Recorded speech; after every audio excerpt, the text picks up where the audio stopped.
Today I'm going to narrate a short story on the topic The Thief and the Chilli. In a peaceful village in central Bhutan, there lived an infamous thief named Doji.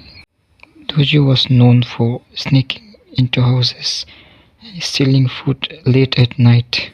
Despite his mischief, he was more of a nuisance than a real threat, and the villagers were determined to teach him a lesson. One night, the villagers hatched a plan, knowing that Doji loved a spicy food. They prepared a special dish of imadasi, Bhutanese chili cheese with extra hot chilies. They left the dish out in plain sight, knowing Doji wouldn't be able to resist. As expected, Doji sneaked into the house that night and found the dish. Without a second thought, he began to devour it. Moments later, his face turned into bright red and he started to sweat profusely. The chilies were so hot that he could barely breathe. Desperate for relief, Doji ran out of the house and stumbled upon a bucket of water that the villagers had conveniently placed outside.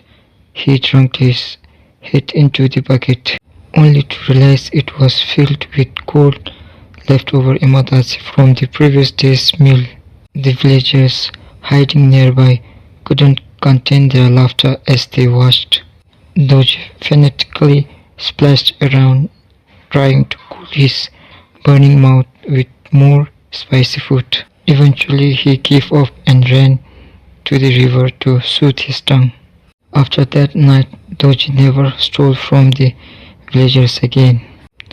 The story of Doji and the super spicy imadasi became a favorite tale to tell around the fire, reminding everyone that sometimes little humor is the best way to solve a problem. If you like this story, please like, share and subscribe. Until then, thanks for being with me. Thank you.